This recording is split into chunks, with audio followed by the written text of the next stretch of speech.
If you ever want to learn what humanity really is, not the Instagram version, not the philosophical version, not the version people pretend to be, then try this.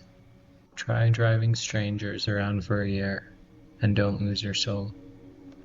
I don't mean that in a poetic way. I mean it logistically, physically, and spiritually. 1,000 rides, 1,000 lives, and 1,000 tiny collisions between worlds. Somewhere between counseling, professional fighting, and trying to figure out who I was becoming, I started driving, and everything changed. I'll admit it, I didn't want to do it at first, because in this society, being a rideshare driver is treated almost like a confession, a temporary situation, when things pick up job. People imagine you explaining yourself. I'm actually working on a startup. I'm actually a scientist. I'm actually an artist. As if you have to justify your existence for the next 12 minutes. And as a brown man, I worried about the other side of it. Racial assumptions, discomfort, that look some people get when your face doesn't match the default driver they imagined. I thought I'd be one of those guys listing my credentials just to be treated with basic respect. But then something pretty weird happened.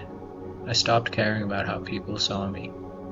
Because once the engine starts and the doors lock, you realize people tell the truth when they think you're just passing through their life. And I was ready to hear it. The moment someone closes the door, the air shifts.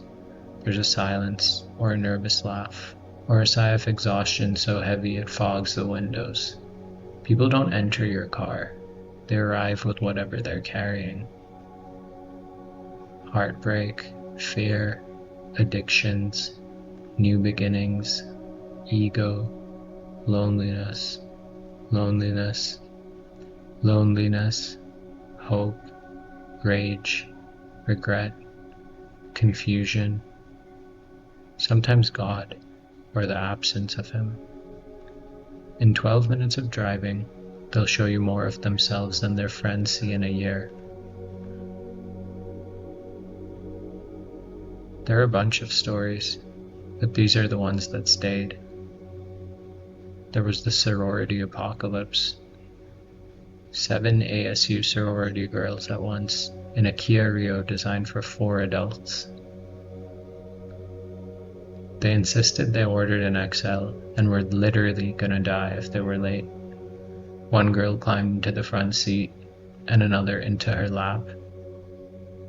And they immediately started changing their costumes, literally. Wings hitting my face while one of them asked, "Do you think blue eyeliner makes me look untrustworthy?" Another girl sat silent the whole time and asked, "Do you think what we're doing is bad?" I don't know why she would think that. I think Halloween is cool, but they were being a little weird.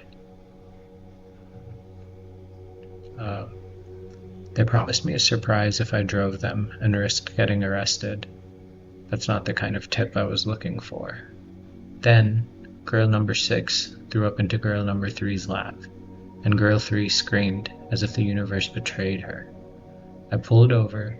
They spilled out of the car like clowns of chaos, yelling, crying, laughing, insisting that they would Venmo me something insane later. They did, and I did get 5 stars. And then there was the peyote night, the one that changed me. One passenger, this quiet native man with long black hair, asked me if I'd ever sat with peyote cactus. I said no. Respectfully, of course. I wasn't trying to disrespect anything sacred. He nodded, as if he expected that answer. And as we drove further into the desert, he said, "You've listened to me more than most people. Come." I don't know why I agreed. Maybe curiosity, maybe destiny, maybe exhaustion. He brought me to a small gathering. He brought me to this small gathering on the edge of a reservation, a circle of men and women around a low fire. smoke curling upward like a spirit being released. They didn't make me drink. They didn't force meaning. But it happened anyway. And that was enough to rearrange something ancient inside me. I felt like I was watching the earth breathe. It's not something I talk about often, but it mattered to me deeply. Ooh, and then there was the Shrek rave. One night this girl hopped into my car, dressed as Princess Fiona, of course. She asked me, "Do you want to go to a Shrek rave after your shift?" I think a normal person would have said no, but it had been a long week, so I went. And let me tell you, you haven't lived until you've seen 400 adults dressed as swamp creatures screaming the lyrics to a deep house remix of All Star under neon green lights. It was the most strangely wholesome chaos I've ever witnessed. Honestly, the air smelled like glow sticks and childhood trauma. I don't regret it. I know I'm running through these a little fast, but that's how they live in my memory, as flashes almost. There was the Skinwalker night, which happened on the reservation again. Past the casinos, past the weird clubs. Driving on the reservation at night is a different dimension. The road is too quiet, too dark, too absolute. My passengers were a couple. They had gotten done at the casino and were going back home. And I guess the best way to describe it is that we saw a figure on the roadside. Pretty tall, thin, not quite human looking. Standing way too still, facing the wrong way. At first we just thought it was a fentanyl zombie, but when the headlights hit it, the shape shifted. Not as much as you'd think, but undeniably. My passenger said, "Do not look directly, just keep driving." So I did.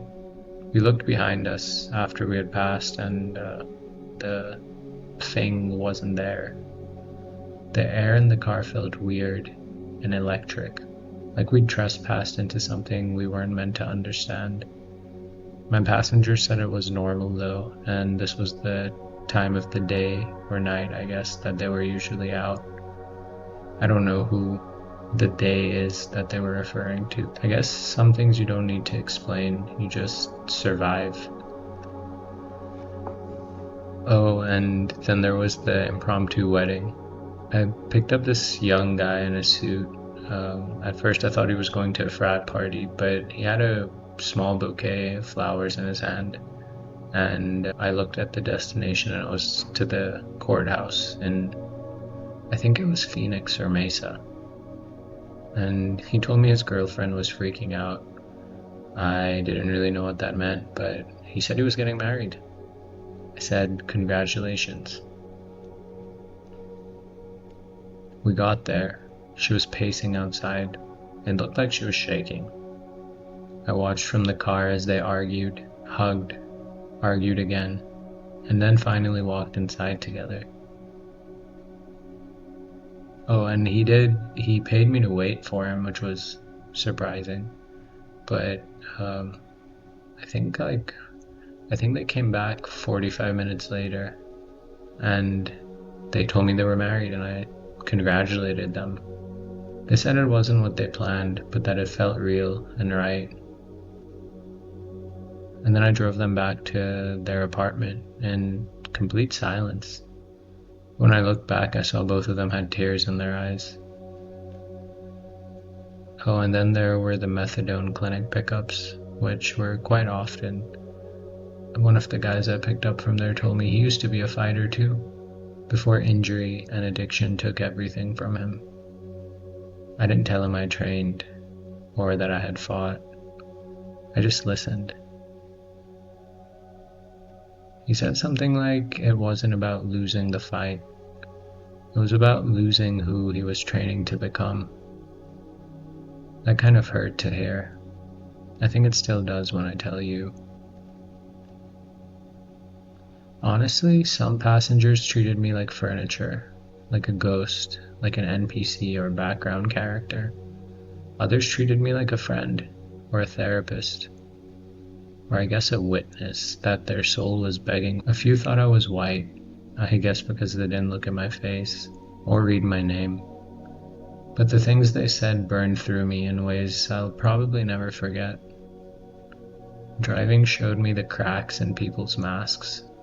Sometimes those cracks let in light, sometimes they let in the other thing.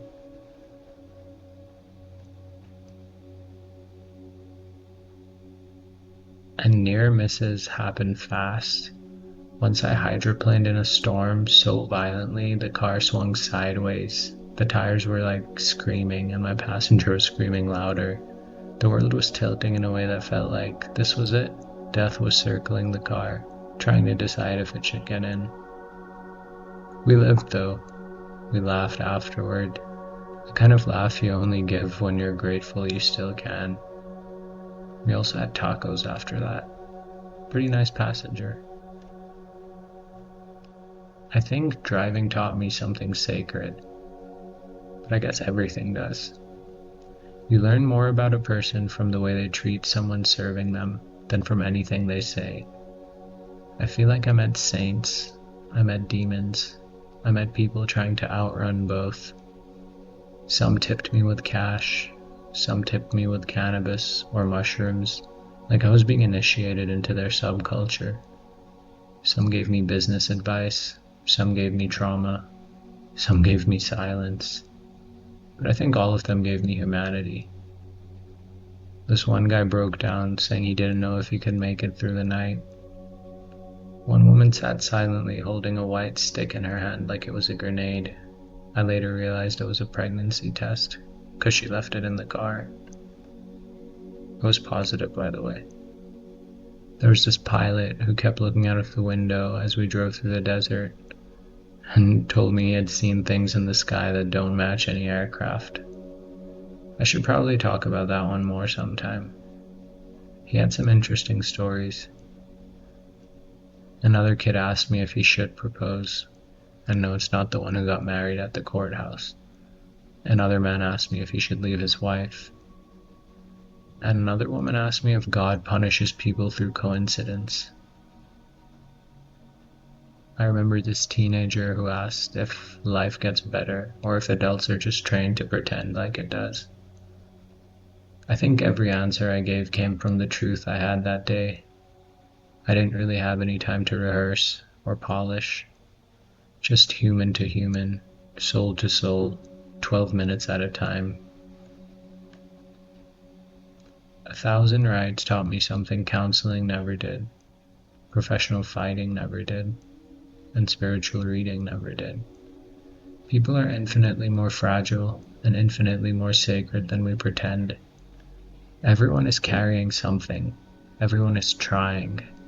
Everyone is failing and beginning again. Everyone is breaking open in small, brave ways.